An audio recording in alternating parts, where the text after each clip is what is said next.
Bore da bawb, a chroeso cynnes yn enw'r arglwydd Iesu Grist.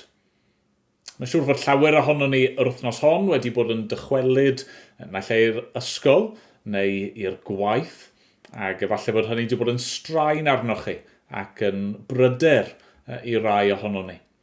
A felly o'n i jyst eisiau eich sicrhau chi ein bod ni fel eglwys yn gweddio drostoch chi, ac os oes yna unrhyw ffordd y gallwn ni eich helpu chi neu fod yn gymorth o gwbl, plis cysylltwch, byddwn ni'n dwlu clywed gennych chi. Wel, gadewch i ni weddio a chyflwyno yr oedfa i ofal ein Duw ni. O arglwydd ein Duw, ni'n diolch i ti am dy ofal di dros yr wythnosau diwethaf yma, tra bod rai ohono ni o leia yn cael rhyw fesur o wyliau.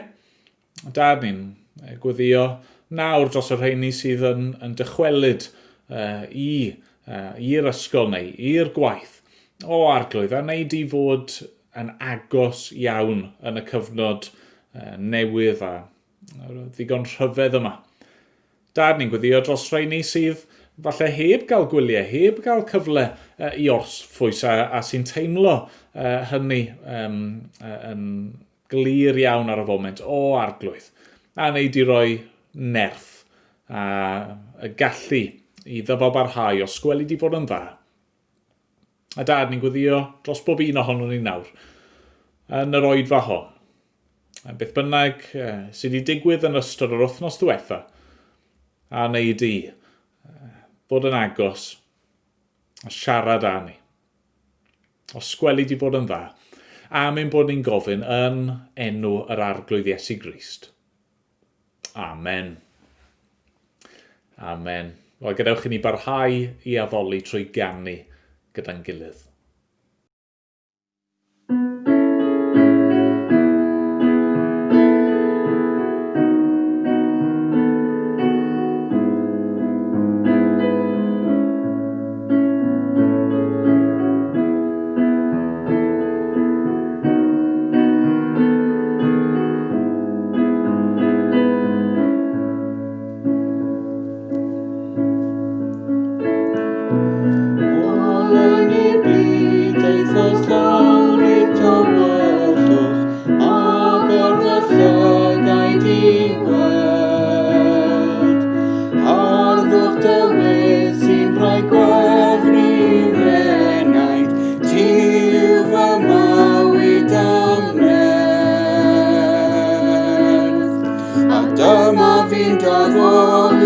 Dyma fi'n ymgrymu, dyma fi'n cyffesu, ti yw niw.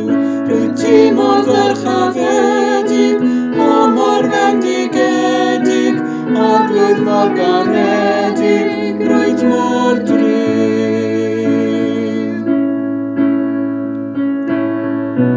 Frenin brenhinoedd a chreuwr y mydoedd, arddwch y nefoedd a'i bryd. Daethos dim byd roes dy hun yn aberth, marw ar groes dros omni. A dyma fi'n daddoli, dyma fi'n ymgrymu, dyma fi'n cyffesu, ti yw niw. Rwyt ti mor ferchafedig, o mor fendigedig, arglwydd mor garedig, rwyt mor driw. Dyma fi'n daddoli, dyma fi'n ymgrymu, dyma fi'n cyffesu, ti yw niw. Rwyt ti mor ferchafedig, o mor fendigedig, arglwydd mor garedig, rwyt mor driw.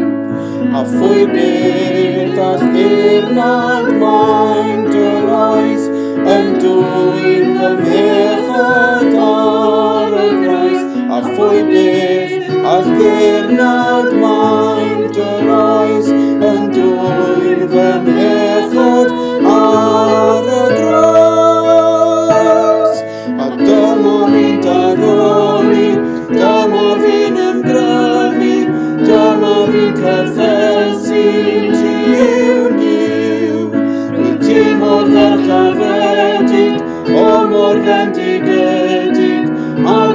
ar galedig rwyt mor drud.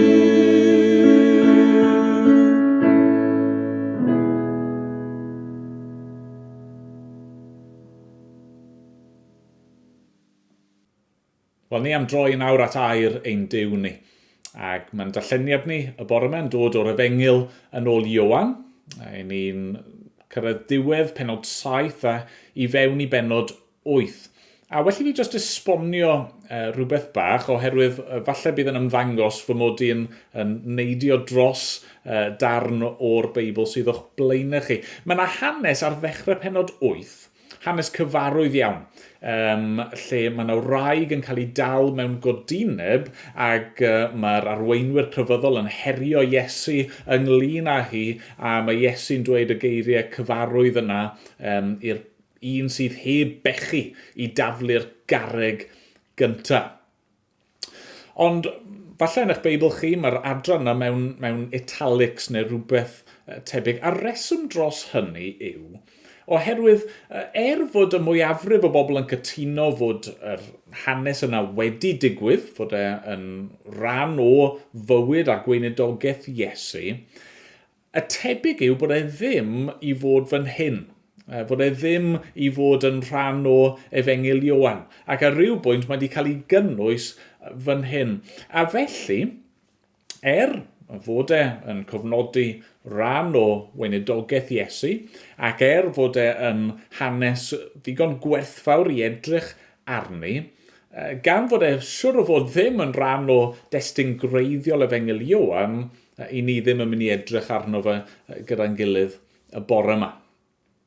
Felly, ni'n mynd i ddechrau darllen ym mhenod 7 ac adnod 40. Ar ôl ei glywed yn dweud hyn, meddai rhai o blith y dyrfa, hwn yn wir yw'r proffwyd. Meddai eraill, hwn yw'r Meseia. Ond meddai rhai, does bosibl mai o Galilea mae'r Meseia'n dod. Ond nid yw'r ysgrythyr yn dweud mai o linach Dafydd ac o Fethlem, y pentre lle roedd Dafydd yn byw, y daw'r Meseia. Felly, bu ymraniad ymhlith y dyrfa o'i achos ef. Yr oedd rhai ohonynt yn awyddus i'w ddal, ond ni osododd neb ddwylo arno. Daeth y swyddogion yn ôl at y prif offeiriaid a'r Phariseiaid, a gofynodd y rheini iddynt, pam na ddeithoch ag ef yma? Atebodd y swyddogion, ni lefarodd neb erioed fel hyn. Yna dywedodd y Phariseiaid, a ydych chwythau hefyd wedi'ch twyllo? A oes unrhyw un o'r llywodraethwyr wedi credu ynddo, neu o'r Phariseiaid? Ond y dyrfa yma, nad yw'n gwybod dim am y gyfraith dan felltith y maint. Yr oedd Nicodemus, y dyn oedd wedi dod ato o'r blaen, yn un ohonynt. Meddai ef wrthynt, a yw ein cyfraith ni yn barnu rhywun heb roi grandawiad iddo'n gyntaf, a chael gwybod beth y mae'n ei wneud? Atebasant ef, a yw tithau hefyd yn dod o Galilea?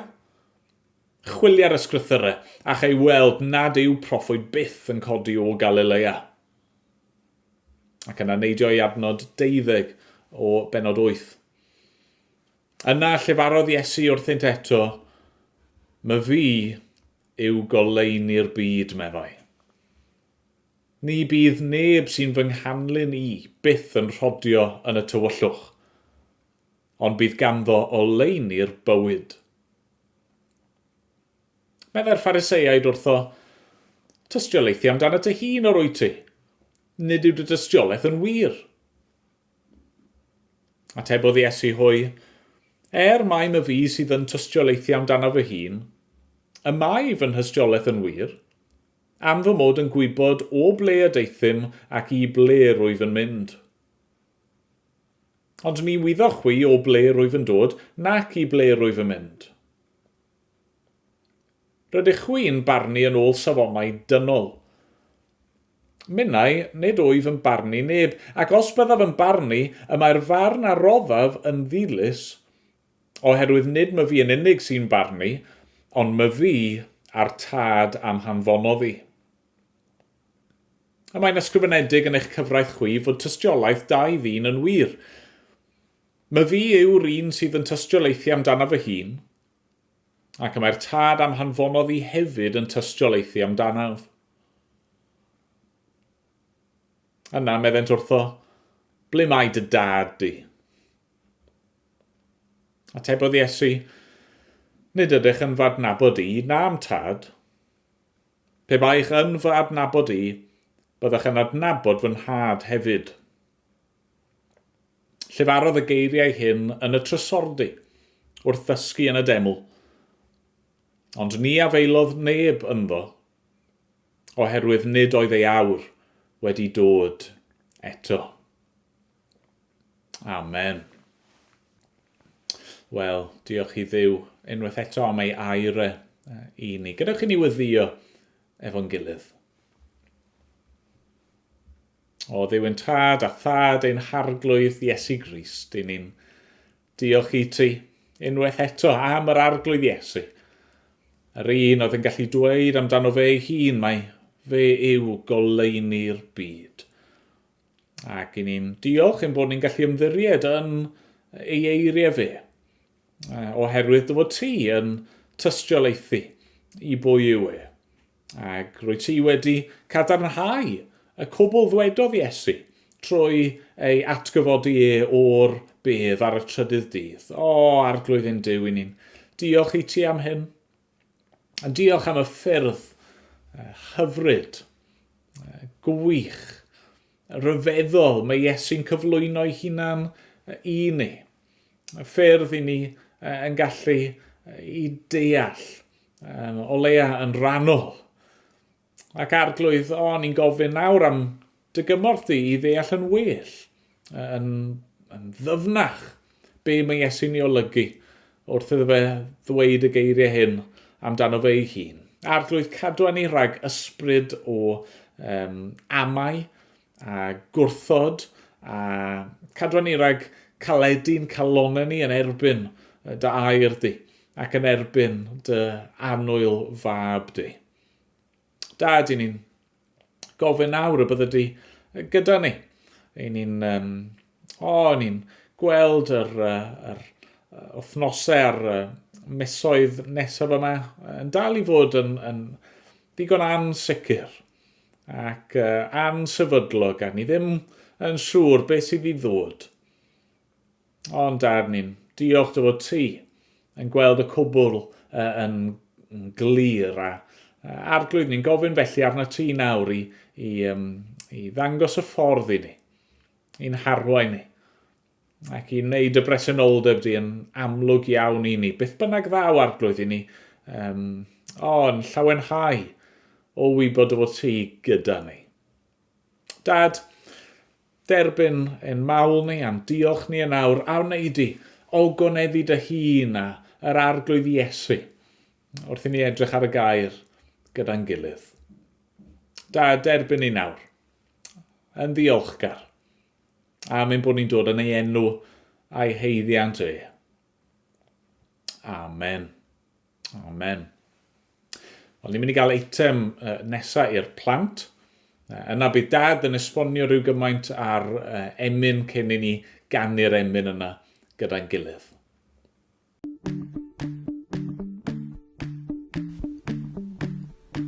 Heddiw, yn Iwan, da ni'n mynd i glywed Iesu unwaith eto yn defnyddio'r geiriau, mae fi yw.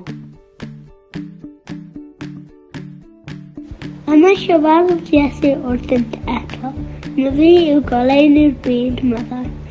Ni bydd neb sy'n fy nghanol i byth yn rodio yn y tywysau, ond bydd ganddo oleunu'r bywyd.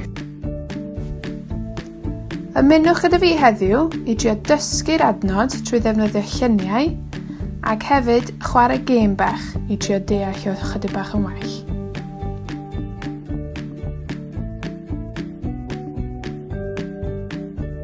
Yn y llyfarodd am Iesu, wrthyn eto, mae fi yw.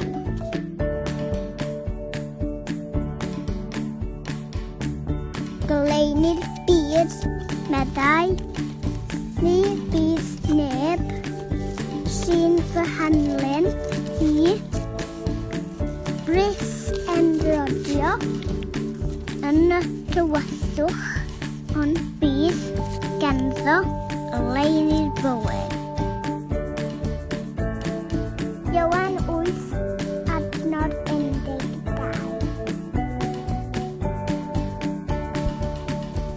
Yna llyfarodd Iesu wrthynt eto. My fi yw goleunu'r byd, meddai. Ni bydd neb sy'n fy nghanlyn i byth yn rhodio yn y tywyllwch, ond bydd ganddo oleunu'r bywyd.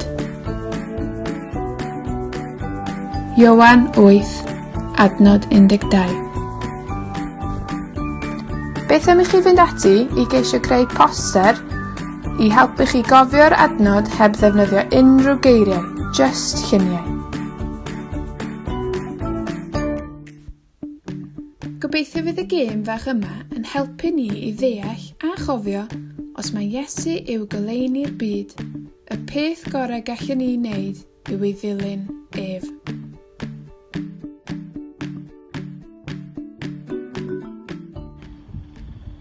Helo. Helo. Dyn ni yn mynd i chwarae cuddio, ond ti ddim yn mynd i cael gweld dim byd. Okay, so ni'n ni roi sgarff yn y ti rwan. Ia. Okay, dyma hi. Nawr, dwi'n mynd i guddio rhywbeth, a ti ddim yn gallu gweld efo rhaid ti fynd i chwilio amdano fo, okay? Wyt ti'n gallu cyfri 10 i fi? Iawn. 1.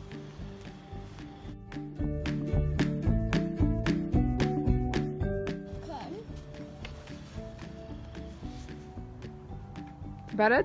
Ie. Okay. Ffwrdd ti chwilio amdano fo.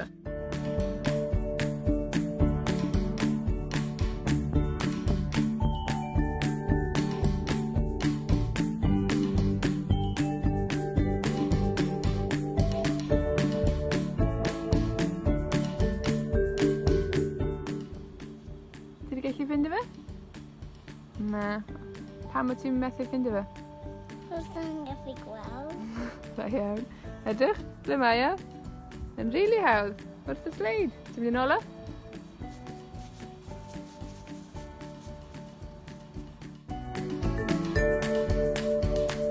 Pan dyn ni mewn tywyllwch, dyn ni angen rhywun i'n harwen ni a dangos i'r ffordd.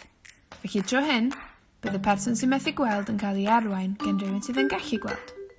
1, 2, 3, 4, 5, 6, 7, 8, 9, 10.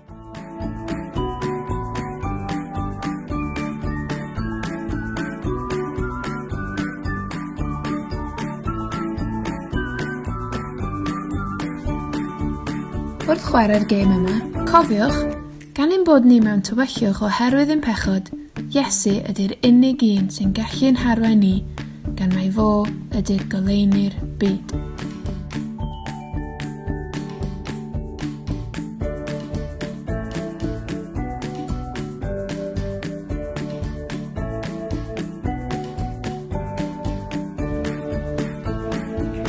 Yn y llyfarodd Iesu wrthynt eto, mae fi yw goleunu'r byd, meddai.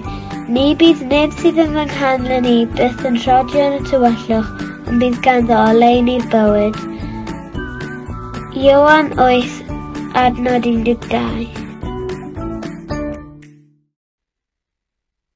Ysgrifennwyd yr emyn I heard the voice of Jesus say gan rhywun o'r Alban o'r enw Horatius Bonner. Cafodd ei eni yng Nghaerdydd ac yng Nghaerdydd fi am y rhan fwyaf o'i fywyd. Ond fi am ryw 10 mlynedd ar 20 yn weinidog mewn lle o'r enw Cilso yn ne ddwyrain yr Alban yn weddol agos i ffin ar Lloegr. A dyna roedd e pan gyhoeddodd yr emyn I heard the voice of Jesus say yn 1846. Fe ysgrifennodd e dros 600 o emynau gyd, ond dyma un o emynau mwyaf poblogaidd yn sicr. Ac ysgrifennwyd llawer o emynau ar gyfer plant a phobl ifanc. A chi'n gweld hynny yn yr emyn yma mewn gwirionedd, mae'n un syml, uniongyrchol, mae'n dilyn yr un patrwm am pob pennill sy'n gwneud yr emyn yn rhwyddach i'w ddilyn a'i gofio hefyd o ran hynny. Ac yr un darluniodd y cyfieithiad Cymraeg yn wreiddiol, bod yna dipyn o ddiwygio wedi bod ar y cyfieithiad yna, oedd dyn o'r enw Samuel Jonathan Griffith. Un o Gaergybi oedd e. Ac mae'n fwy adnabyddus am I emyn arglwydd Iesu arwain fenaid at y graig sydd uwch na fi. Craig syfadwy mewn tafestroedd, craig a ddeil yn grym y llu. A mae'r emyn yna'n llawn delweddau ynglyn â'r môr a chreigiau a tonnau a stormydd. Ond yr ymynydd trwy'r cyfan yn sefyll yn gadarn ar graig yr oesoedd. A fe ddwedwyd bod yr emyn yma wedi cael ei ysbrydoli gan y golygfeydd a'r golygfeydd o'r môr yn ardal Caergybi ac yn wir ffug enw neu enw barddol S.J. Griffith oedd morswyn, hynny yw bod yna swyn arbennig yn y môr iddo fe. Wel, mae'r emyn ei hunan yn dri phennill, a mae pob pennill yn dechrau gyda'r un geiriau, mi glywais lais yr Iesu'n dweud. Ac yna mae yna ddwy ran I bob pennill. Mi glywais lais yr Iesu'n dweud, geiriau Iesu yn y ran cyntaf fel bethau, ac yna ymateb y credadyn, ymateb yr ymynydd yn yr ail hanner bob tro. Mi ddeithim at Iesu ddeithim, at Iesu'r edryches yn y pennill ola. Ac pan gyhoeddwyd yr emyn yn wreiddiol yn Saesneg, roedd na adnod o Efengyl Ioan, pennod 1, adnod 16, yn gysylltiedig ar emyn yna fel themau'r emyn, ac o'i gyflawnder ef, sef o gyflawnder Crist, y derbyniason I oll, a gras am ras. A syniad yr emyn mewn gwirionedd yw'r ffordd y mae'r un sy'n dod at Grist. Wedyn mae yna fendithion lu yn cael eu pentyrru ar ben ei gilydd. Hynny yw, ni'n derbyn gras am ras wrth ddod at Grist. Mae pob pennill hefyd yn hoelio sylw at un agwedd ar y bendithion sy'n dod I ni trwy Grist. A pob un yn nhw'n adleisio darn o'r Beibl yn benodol. Yn y pennill cyntaf, mae gyda ni adlais gadarn iawn mewn gwirionedd o eiriau rhyfeddol Crist, o wahoddiad rhyfeddol Crist yn Mathew 11. Dewch ata fi bawb sy'n flinderog a llwythog, a chwegewch o'r ffwystra i'ch heneidiau. Ac fel y gwelwch chi, mae'r geiriau blinderog a llwythog a gorffwystra yn cael ei hadleisio, yn cael ei hadrodd benodol yn y pennill cyntaf yna. Mi glywais lais yr Iesu'n dweud, tir data fi yn awr blinderog un, cael ar fy mron rhoi pwys dy ben I lawr. Ac yna mateb y credadyn, mi ddeithim at yr Iesu ci yn llwythog, blin a fflydd yn drist felly. Gorffwysfa gefais yn ddwef, rwy'n llawen nos a dydd. Hynny yw, mae'r blinder, mae bod yn llwythog dan faich nawr yn troi o fod yn rhywbeth prydd trist I fod yn llawen. Mae'r ail bennill wedyn yn hoelio sylw at yn atgoffa ni'n gryf wrth gwrs o ddarn o Efengyl Ioan pennod 4 y tro yma. Hanes Crist a'r graig o Samaria, maen nhw wrth ffynon Jacob. Ac fel y cofiwch chi, mae Crist yn gofyn i'r wraig estyn dŵr iddo fe. Ac wedyn mae fe'n dweud, mae'r dŵr wy'n gallu rhoi I ti, medda fe, yn ddŵr bywiol. Ac mae'r un sy'n yfed y dŵr wy'n rhoi iddyn nhw, bydd e byth yn sychedu, ond fydd y dŵr ysbrydol na fel bethau, bydd y dŵr na yn ffynon, yn tarddu I fywyd tragwyddol. Dyna gawn ni yn yr yn yr ail bennill, y delweddau o ddŵr, yn tynnu yn arbennig wrth gwrs ar Ioan 4, ond hefyd yn atgoffa ni o ran eraill o'r Beibl. Enghraifft, mae Eseia 55 yn wahoddiad fyna o deuwch i'r dyfroedd pob un y mae syched arno. Ac yna yn niwedd llyfr y Datguddiad, mae yna wahoddiad fyna i bobl i ddod i yfed dŵr y bywyd yn rhad, a delweddau ynglyn ag afon y bywyd yn llifo trwy'r Jerusalem newydd. Felly mae'r delweddau o ddŵr mewn y Beibl eto'n rhedeg trwy'r pennill yma. Mi glywes lais yr Iesu'n dweud, mae'r bywio'r ddŵr yn rhad. Hynny yw, mae'r hyn mae Cris yn gynnig yn hollol rhad i ni, ond beth mae'n rhaid i ni wneud yw plygu. Hynny yw, derbyn y rodd yma mewn ffydd ac edifeirwch o plyg i lawr sychedig un, i fywyd a iachad. Hynny yw, fe gofiwch chi bod iechyd yn dod. Hynny yw, dyna un o'r delweddau'r Beibl. Os y Beibl, cyd-destun y Beibl yw gwlad lle mae dŵr ac anialwch a syched yn rhan amlwg o fywyd bobl rhan yno o'r byd. Felly, o plyg i lawr sychedig un i fywyd a iachad. Ac yn yr ail hanner wedyn, a di Iesu deithyn, yfais i o'r afon fywiol gref, fe dorwyd syched fennau'r oll, a byw wyf ynddo ef. Y pwyslais yma trwy'r pennill am y gwirionedd, fel yn y Beibl ei hunan, ar y bywyd sydd yn dod nawr. Mae gorffwystro yn y pennill cyntaf. Nawr mae bywyd yn dod i ni trwy Grist. Ac yna mae'r pennill ola yn canolbwyntio ar ran arall o Efengyl Ioan mewn gwirionedd, yr 8fed bennod o Efengyl Ioan, lle mae Crist yna yn datgan mae fe yw goleuni'r byd. Mae pennod cyntaf Ioan y geiriau agoriadol Efengyl Ioan, wrth gwrs, wedi pwysleisio y ffaith mae Crist yw'r goleuni sydd yn dod i'r byd.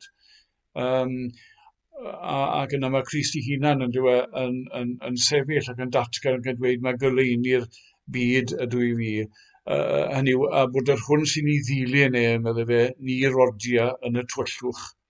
Dyna sydd gyda ni yn y pennill ola yma, bod gwawr yn gallu torri ar ein tywyllwch ni. Ac eto, yn ogystal â Ioan 8, mae'r emyn yma hefyd, mae'r pennill yma yn adleisio rannau eraill o'r Beibl. Hynny yw, un o'r delweddau sy'n cael ei ddefnyddio ar gyfer Crist yn y Beibl yw yr un sydd fel haul. Hynny yw, mae diwedd yr Hen Testament, llyfr Malachi yn sôn am haul cyfiawnder yn mynd i godi ni gyda iechyd yn ei adenydd.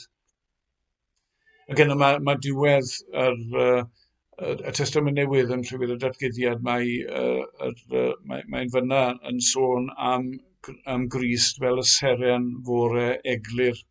Felly mae'r delweddau o Grist fel yr un sy'n dwy'n goleuni yn awr. Mae wedi dwy'n gorffwystra, mae wedi dwy'n iechyd y bywyd, a nawr mae hefyd yn dwy'n goleuni i ni. Ac yn y golau yna, i ni gallu rodio nes gyrraedd draw i dref, hynny yw, cyrraedd draw i'r nefoedd. Mi glywes lais yr Iesu'n dweud, goleuni'r byd wyf fi. Tro arnaf dolwg tir o awr, a dydd a fydd i ti. Ac yna chi'n cael eto ymateb y credadau nawr, a canlyniadau, gwrando ar eiriau a gwahoddiad a gorchymyn Crist. A Iesu edryches, ces fy hael am seren yn ddwef, ac yn ei ole rhodio wnaf, nes gyrraedd draw i dref.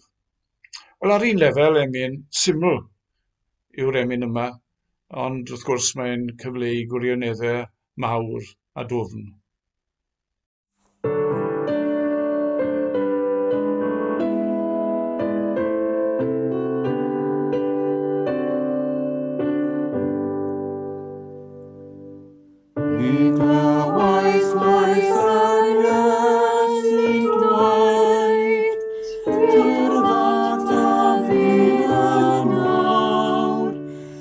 Flint and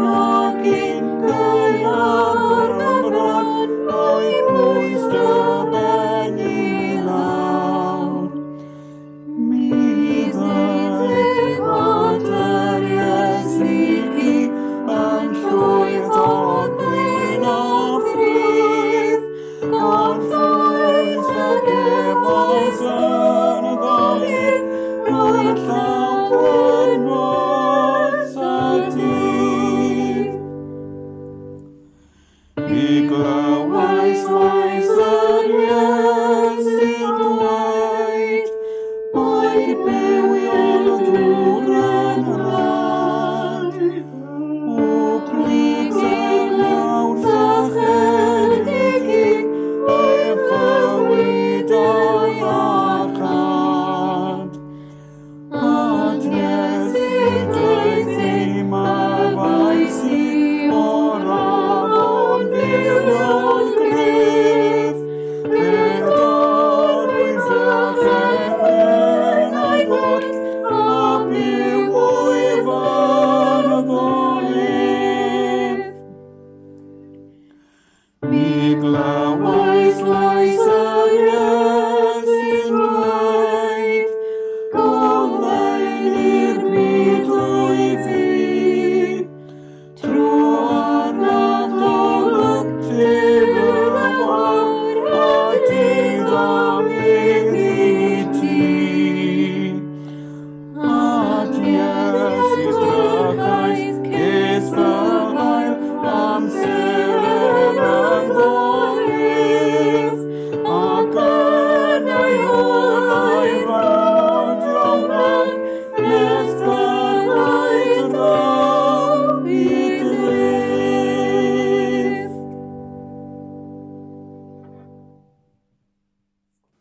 Wel, trowch gyda fi i'r adran yna ddarllenon ni'n gynharach, lle unwaith eto ni'n gweld Iesu yn gwneud yr honiad mwyaf rhyfeddol yma amdano fe ei hun. Y fath o honiad lle chi'n naillai yn gorfod derbyn popeth mae Iesu'n i ddweud amdano fe ei hun, neu dod i'r casgliad bod e yn siarad dwlu a'i wrthod e yn llwyr.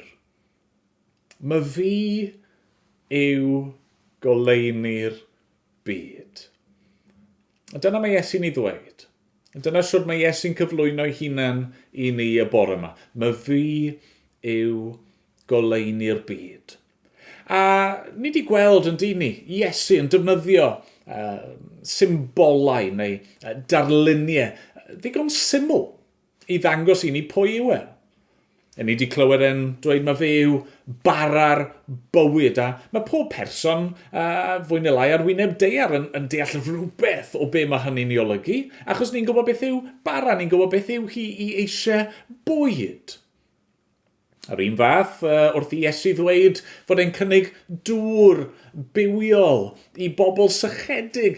I ni'n deall yn reddfol rhywbeth o leia o be mae'n golygu, achos i ni gyd yn gwybod beth yw dŵr a beth yw hi i fod yn sychedig.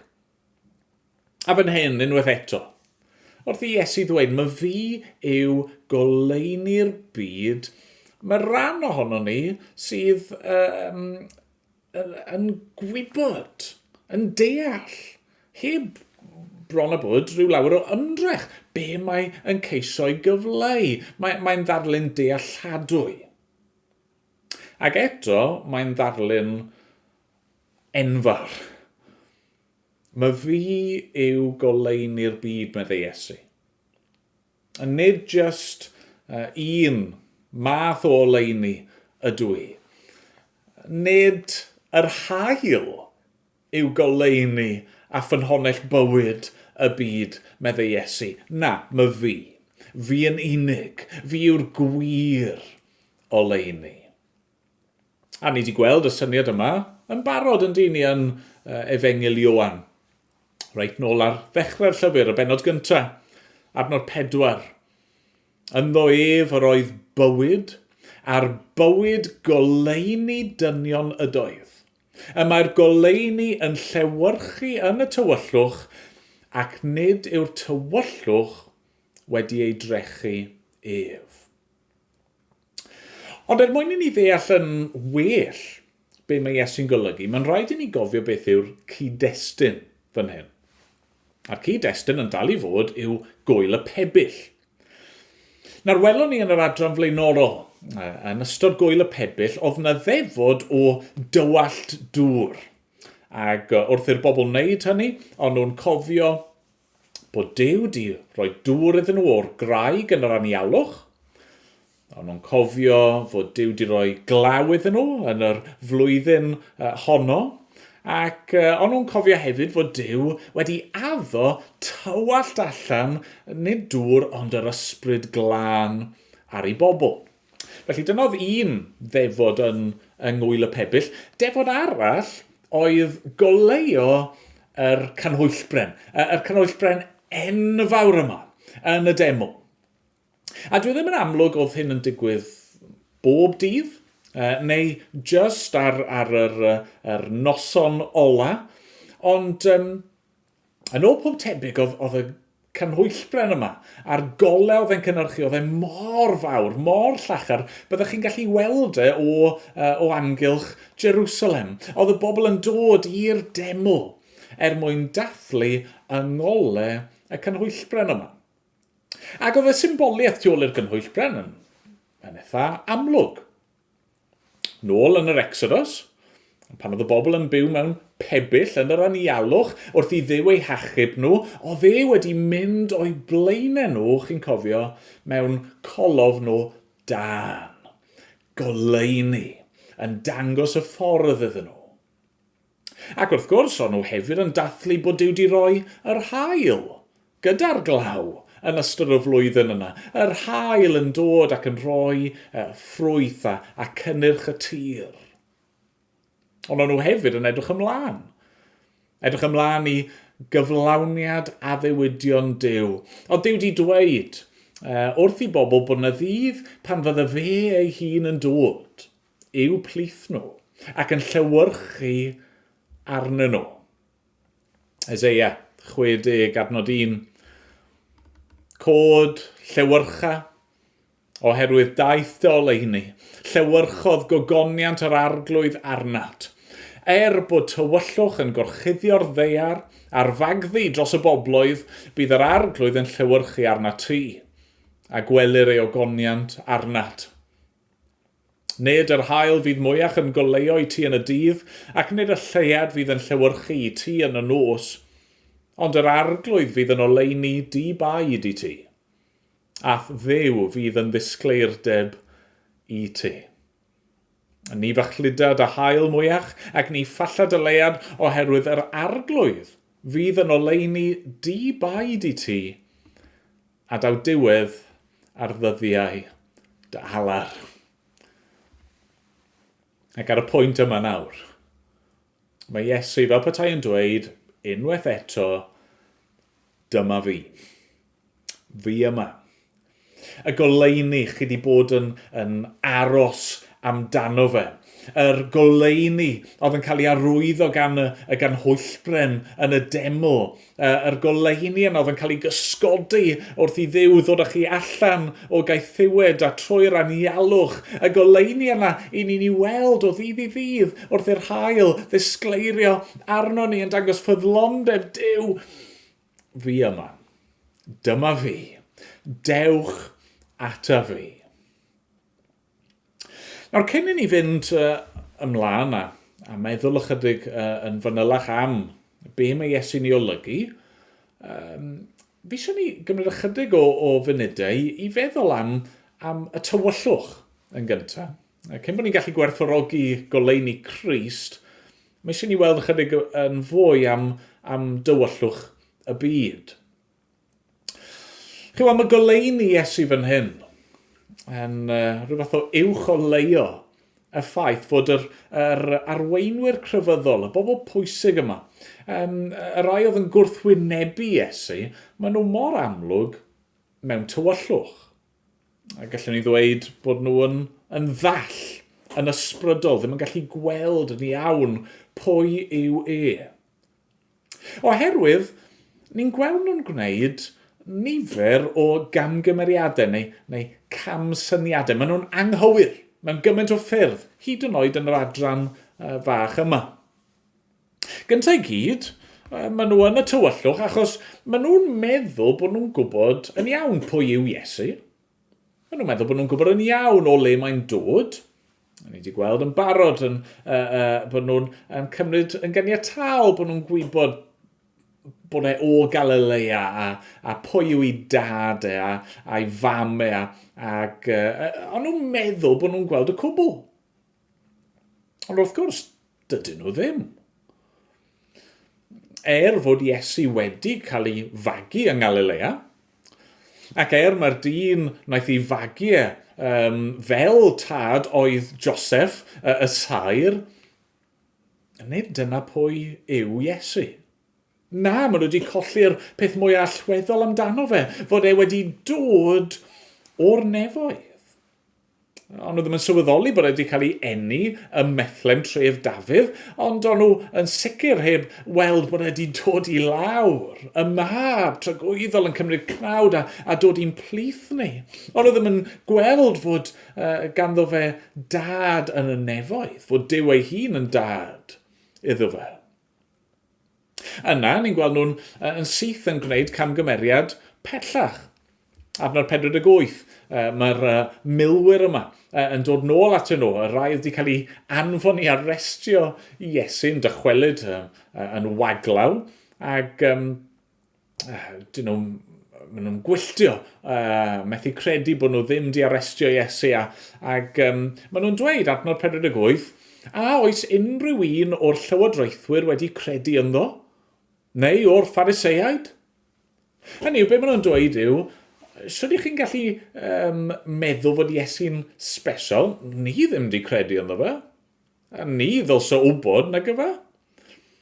Maen nhw'n meddwl bod nhw mor glyfar. Bod nhw'n gwybod y cwbl.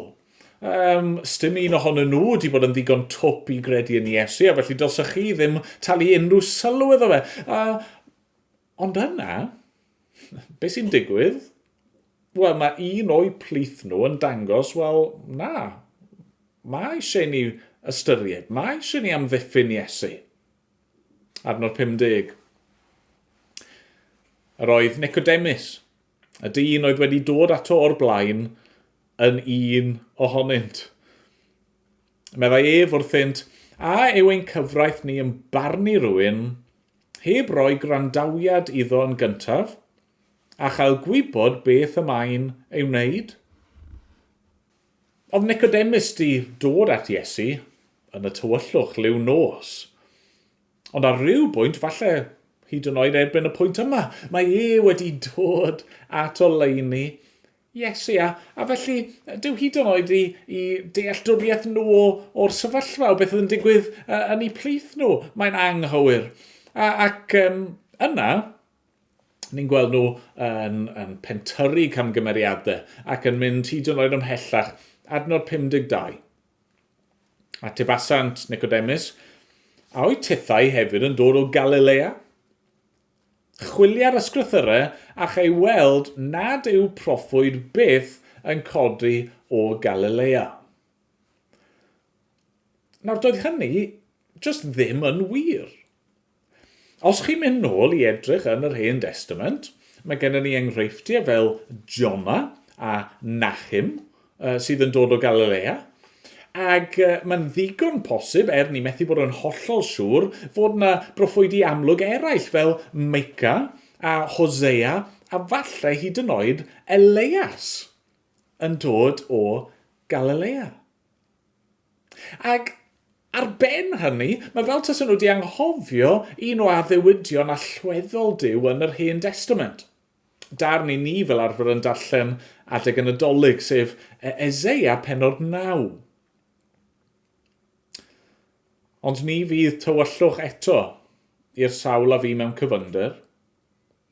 Yn yr amser gynt bu camdrin ar wlad Sabilon a gwlad Naftali, ond ar ôl hyn bydd yn anrhydeddu Galilea'r cenhedloedd ar ffordd y môr dros yr Iorddonyn. Y bobl oedd yn rhodio mewn tywyllwch a welodd oleuni mawr. Y rhai a fi'n byw mewn gwlad o gaddig didew a gafodd lewyrch golau. Amlheuais dorfoledd iddynt, chwanegais lawenydd. Llawenhad wrth flaen fel yn adeg y cynheuaf, ac fel y byddant yn gorfoleddu wrth rannu'r ysbail. oherwydd drylliais dy'r iau oedd yn faich iddynt, a'r croesfar oedd ar ei hysgwydd, a'r ffon oedd gan ei gyrwr, fel y nidd Midian. Pob esgyd ar droed rhyfelwr mewn ysgarmes, a phob dilledyn wedi ei drybeiddi mewn gwaed fe'i llosgyr fel tanwydd. Canis bachgen a aned i ni. Mab a roed i ni. A bydd yr awdurdod ar ei ysgwydd.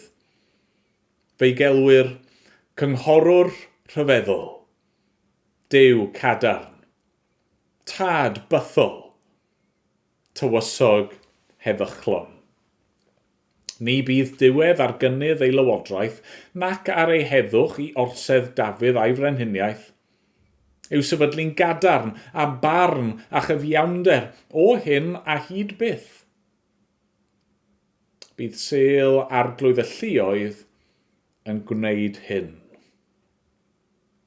Roedd Duw di addo gwneud yr union beth yma, sef anrhydeddu Galilea ac yn hedloedd, y lle yn oedd yn cael ei fychanu gan gymaint. Ac fod Duw yn mynd i anfon goleuni i ganol y tywyllwch.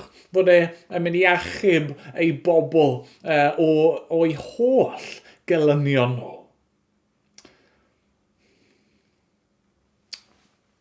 Ond nhw'n methu gweld o'n nhw. Ond nhw'n meddwl bod nhw'n gwybod y cwbl. Yn meddwl bod nhw'n gwybod yn well na phawb arall. Yn meddwl bod nhw yn gwybod yn well hyd yn oed na Duw ei hun. A felly nawr, yn ei balchder nhw a yn ei tywyllwch a'i dallineb ysbrydol nhw, maen nhw'n gwrtho dod at yr un sydd yn oleuni. A perygl y bore yma yw bod ni'n gwneud yr un peth. Falle bod ni'n rhoi syniadau am pwy yw Iesu. Neu falle bod ni'n barod iawn i ddilyn y dorf sydd o'n cwmpas ni ac anwybyddu yr hyn mae'r Beibl yn ei ddweud ac aros yn y tywyllwch. A mae hynny mor ffôl, chi'n gweld. Mae mor ddinistriol. Oherwydd mae yr arglwydd Iesu, goleuni'r byd, mae e'n wirioneddol hyfryd. A dyna lle fi eisiau i ni fynd nawr yw i feddwl fwy am Iesu, goleuni'r byd. Achos, fel Sonia sy'n gynharach, mae'n symbol i ni'n gallu ddeall yn reddfol i ryw raddau. Be mae goleuni'n cyfleu? Be mae Iesu wrth ddweud, mae fi yw goleuni'r byd, ni bydd neb sy'n fy nghanlyn ni byth yn rhodio yn y tywyllwch, ond bydd ganddo oleuni'r bywyd. Be mae hynny'n golygu? Wel, gallwn ni ddweud yn gyntaf fod e'n golygu fod Iesu yn ein harwain ni, fod e'n helpu ni i weld yn glir. Ni wedi sôn yn barod am sut oedd Duw di arwain y bobl yn yr colofn yma o dan yn hywyllwch yn nos. A wrth gwrs, mae hynny'n rhywbeth mor amlwg nag yw e. Os i ni yn y tywyllwch, i ni methu gweld ein ffordd. Os i ni yn y tywyllwch, mae'r llwybr, y ffordd ni fod i fynd yn aneglir. Os i ni yn y tywyllwch, ni'n llawer fwy tebygol o fynd ar goll. Heb fod na ffynhonnell o oleuni i ddangos ein llwybr i ni, be sy'n digwydd? Wel, i ni'n crwydro ac yn baglu ac yn brifo. A ni'n syrthio i ddinistr. Mae fi yw goleuni'r byd, meddai Iesu. Ni bydd neb sy'n fy nghanlyn ni byth yn rhodio yn y tywyllwch, ond bydd ganddo oleuni'r bywyd. A mae Iesu wedi dod i ddangos y ffordd i ni. Mae wedi dod i ddangos bod ni ar goll, bod ni wedi crwydro, bod ni wedi syrthio, bod ni yn frwnt o'n coryn i'n sawdl ni. A mae wedi dod i ddangos y ffordd yn ôl at y tad, a'r ffordd wrth gwrs yw trwyddo fe. Mae wedi dod i'n achub ni, i'n symud ni o'r tywyllwch i'w oleuni Mae wedi dod i ddangos bod ni'n anobeithiol a methu ffind o'n ffordd ar ben ein hunan a bod angen iddo fe i'n hachub ni. A mae wedi dod i ddangos beth yw bywyd perffaith. Beth yw bywyd o gerdded ar hyd y llwybr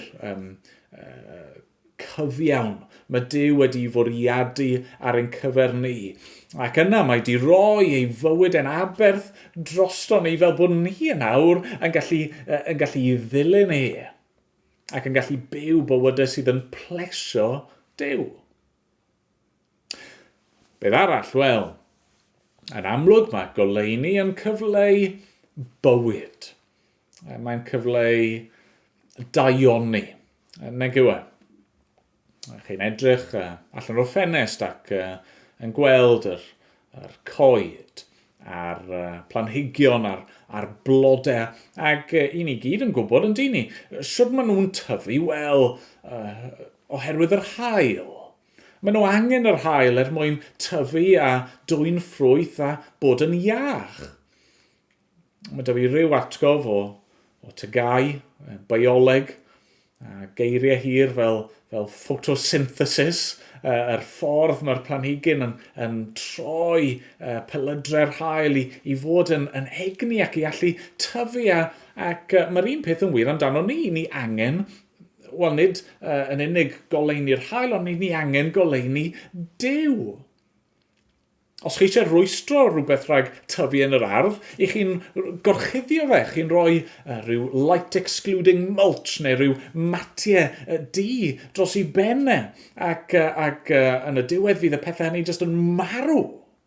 A heb goleuni Duw, heb yr arglwydd Iesu, i ni'n farw. Ond mae di dod, mae fi yw goleuni'r byd, meddai. Ni bydd neb sy'n ynghanlyn i beth yn rhodio yn y tywyllwch, ond bydd ganddo oleuni'r bywyd. Mae Iesu yn llewyrchu arno ni. Mae oleuni yn dod ar y bedd, lle i ni wedi bod yn gorwedd, yn farw yn ein camweddau a'n pechodau ni, a mae'n ein deffro ni. Mae'n dod â bywyd newydd i ni. Fe yw hael cyfiawnder sydd yn codi efo bywyd yn ei esgyll. Ac i ni nawr, oherwydd fod e'n rhoi bywyd i ni yn gallu byw am byth gyda fe. I ni'n gallu byw yn bywydau ni yn ei bresenoldeb dan ei fendith I ni'n gallu mwynhau ei oleuni yn disgleirio arno ni. I ni'n gallu profi Duw y Tad yn gwenu arno ni, oherwydd fod bywyd Crist yn ein gorchuddio ni. Be arall? Mae goleuni yn dod â diogelwch yn dydy. Fi'n siŵr fod llawer ohoni os ni'n barod i gyfadde hi a'i peidio yn ofn y tywyllwch. Mae'n beth cyffredin iawn yn dydy. Yn aml iawn fydd gan blentyn rhywbeth o nightlight yn ystafell. Pam? Does dim reswm ganddyn nhw i ofni. Mae nhw'n ddiogel, mae rhiant nhw yna, ond maen nhw eisiau'r golau yn dyn nhw. Ac, wel, wrth gwrs, os ydych chi'n gwylio ffilm arswyd, dyw'r ffilmiau yma ddim fel arfer o leia yn digwydd canol dydd, pan mae'r haul yn gwenu'n braf. Na, chi'n gweld ni gyd yn gwybod yn dyn ni, mae'r tywyllwch yn gallu bod yn frawychus. Oherwydd yn y tywyllwch mae pethau'n gyddiedig, mae pethau drwg yn gallu digwydd. Mae'n y ddychryn yn does, achos ni ddim yn gwybod beth sydd mas yna, beth sy'n dod. Chi ddim yn gwybod beth sy'n mynd i'ch cael chi. Os dim syndod fod y Beibl yn disgrifio marwolaeth fel rhywbeth sy'n rhoi gysgod drosto ni. Yn un ofn. Yn Psalm 23, y salmydd yn dweud fod e'n cerdded trwy glyn cysgod angen ni, dyffryn, tywyll, marwolaeth. Mae'n y ddychryn, mae'n frawychus. Mae'n y bethau sydd yn codi braw arno ni. Ond mae fi yw goleuni'r byd, meddai Iesu. Ni bydd neb sy'n fy nghanlu ni byth yn rodio yn y tywyllwch, ond bydd ganddo oleini'r bywyd. Mae goleini Iesu yn dod â diogelwch i ni a heddwch i ni. Os ych chi'n Gristion, dim angen i chi ofni mwyach. I ni wedi gweld mae'r peth mwyaf brawychus yn y byd i gyd yw ein calon ni yn hunan. Yr natur ddynol bechadurus. I ni wedi gweld mae'r peth dylsyn ni fod ofyn fwy nag unrhyw beth yw canlyniad ein pechod ni, sef marwolaeth a barn Duw a'i gasineb at bechod. Ond nawr, yng ngoleuni Crist, i ni'n gweld fod y pethau hynny wedi delio â nhw, yn llwyr. Mae yna fyddeiant i'w gael. Dim angen i fi guddio fy hunan mwyach ac esgus fy mod i'n berffaith. Allai sefyll yng ngoleuni Duw cyfaddau mhechod a gwybod fod ei yn fy nerbyn i. A dim felly rhaid i fi ofni dim byd. Salwch ag galar, marwolaeth, cael fy siomi, cael fy erlyd, cael fy mrifo, cael fy ngwrthod gan eraill, cael pobl yn troi cefn arno fi yn dweud celwydd, ond dim angen i ni ofni'r pethau o gwbl. Maen nhw'n colli grym nhw, achos mae Duw yn yngharu i ac i fi mynd i fwynhau ei oleuni am byth. Mae yna ddydd pan fydd pob gelyn wedi darostwng o dan draed yr arglwydd Iesu Grist. A'r cwbl fydd ar ôl i ni yw i fwynhau ei oleuni Ac yna mwyn yn dod â ni at peth ola. Amlwg mae goleuni yn cyfleu, sef llawenydd. Llawenydd, mae goleuni yn rhywbeth ni fod i'w fwynhau yn dydy. Chi'n cofio, rhoi misoedd yn ôl nawr gathon ni gyfnod hir o dywydd braf. Faint ohono ni oedd mas yn yr ardd neu yn y parc a just yn mwynhau y gres a'r goleuni yna.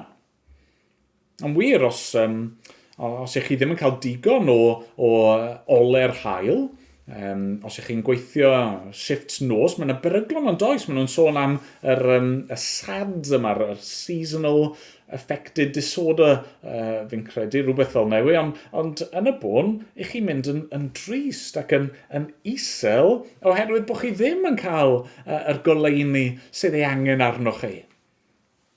Ac, hyd yn oed yng nghanol gaea. Pan does na ddim lot o haul mas fyna, beth ni'n hoffi gwneud? Ni'n hoffi eistedd o flaen y tân. A mwynhau, a mae yna lawenydd yn does. Ac dyna oedd yn wir fan hyn wrth i'r bobl yng ngwyl y pebyll ddod i'r deml a gweld y golen yn disgleirio yn y tywyllwch a mwynhau, llawenhau, gorfoleddu ym mhresenoldeb Duw. Oedd yna barti. O'n nhw'n dathlu. Yn ôl pob tebyg, oedd pobl yn dweud am yr oil yma a'r parti yng ngole'r canwyll yma, he who has not seen the joy of the place of water drawing has never in his life seen joy. Hynny, os nag ych chi wedi gweld y dathlu yn yr oil yma, ych chi ddim yn gwybod beth yw llawenydd go iawn. Mae yna lawenydd i'w gael ym mhresenoldeb Duw. Llawenydd wrth brofi bendith Duw. Mae fi yw goleuni'r byd, meddai Iesu. Ni bydd neb sy'n ynghanlu ni byth yn rhodio yn y tywyllwch, ond bydd ganddo oleuni'r bywyd. Wel, dyma be mae Iesu'n ei gynnig i ni y bore yma. Wrth iddo fe gynnig ei hun, goleuni'r byd, mae'n dweud, dewch ata fi na'ch arwain chi, a'ch achub chi, na roi diogelwch i chi, na roi llawenydd tragwyddol a bywyd am byth i chi. Falle bydd rai o'ch chi'n cofio mewn llyfr arall, nath Ioan ysgrifennu, llyfr y datguddiad. Ni wedi cyfeirio ato fe yn ddiweddar mewn pregeth arall. Mae Ioan yn gweld beth fydd yr nefoedd a'r ddeiar newydd fel. Ac mae'n dweud hyn, datguddiad 21. A theml ni welais ynddi, oherwydd ei theml hi yw'r arglwydd dduw, yr holl alluog a'r oen. Nid oes ar y ddinas angen na'r hael na'r lleiad i dywynu arni, oherwydd gogoniant Duw sy'n ei goleuo. A'i lamp hi yw'r oen. Os gennych chi'r pethau yma, ydych chi yn canlyn, yn dilyn yr arglwydd Iesu Grist? Ydych chi wedi ffoi, di dianc o'r tywyllwch a derbyn goleuni'r bywyd sydd ganddo fe i'w gynnig i ni? Achos yn drawiadol, mae'r pethau hyn yn amlwg ar goll o brofiad ac o fywyd yr arweinwyr crefyddol. Meddyliwch nôl i'w hagwedd nhw a be welon ni ohonyn nhw'n gynharach. Ydyn nhw ddim wedi cael ei arwain at y gwirionedd am dduw ac am bwy yw Iesu. Dyn nhw ddim yn derbyn y bywyd yna mae Duw wedi gynllunio ac yn byw yn ifydd iddo fe. Dyn nhw ddim yn gallu gorffwys mewn heddwch a thangnefedd. Na, maen nhw wrthi'n cynllwynio ac yn trial arestio a lladd Iesu. Dyn nhw'n sicr ddim yn llawen ydyn nhw. Na, maen nhw yn y tywyllwch. Yn hytrach na cael ei arwain gan oleuni Iesu, maen nhw wedi cael ei dallu. Yn hytrach na bod ei oleuni yn rhoi bywyd iddyn nhw, does dim greiddyn ganddyn nhw, a felly maen nhw yn marw yng ngres y dydd. Yn lle fod y goleuni yna'n ei amddiffyn nhw ac yn ei diogelu nhw, yn gwneud nhw deimlo'n saff, na, maen nhw'n rhoi'r masg glan ac yn ceisio cael gwared ar yr un sydd yn neud nhw yn anghyfforddus. Yn hytrach na bod goleuni Iesu neu llawen a hau nhw. Na, maen nhw yn chwarae fo tân, yndyn nhw. Maen nhw mewn perygl.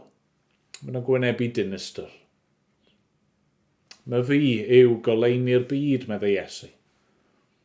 Ni bydd neb sy'n fy nghanlyn i byth yn rhodio yn y tywyllwch, ond bydd ganddo oleuni'r bywyd. Clywch ei eiriau fe yn nawr, peidiwch parhau ar y llwybr tywyll yna sy'n arwain i ddistryw. Dewch at ei oleuni hyfryd mwyn ei enw. Amen. Amen. Wrth i ni orffen ein oedfa ni, i ni'n mynd i ganu efo'n gilydd unwaith eto.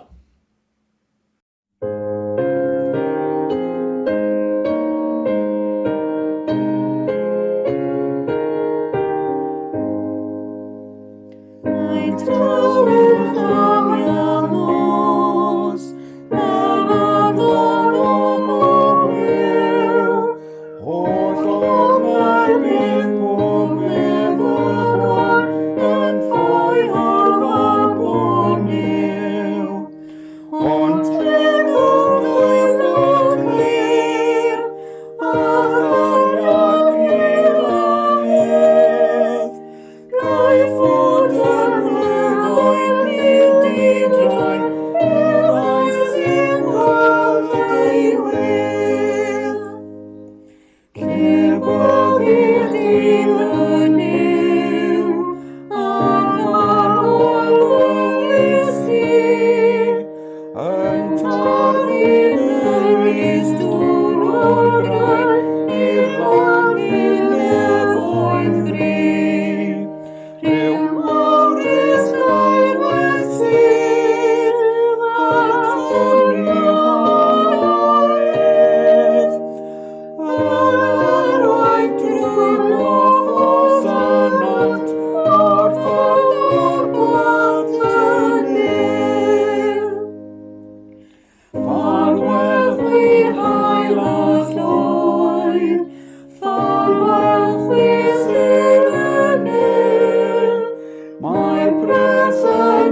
Wrth i ni orffen ein oedfa ni, gadewch i ni weddio gyda'n gilydd eto.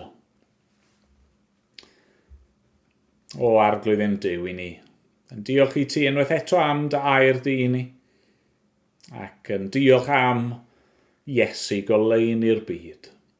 Diolch fod wedi dod i ganol y tywyllwch, mwyn disgleirio, mwyn llewyrchu, ac pob ymdrech gan yr diafol a'i ddilynwyr a'r tywyllwch.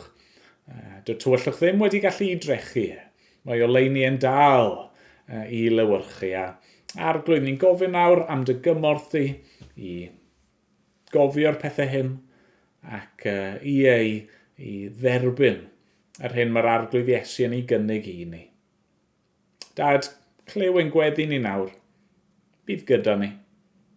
A mae'n bod ni'n gofyn yn enw'r arglwydd Iesu. Amen.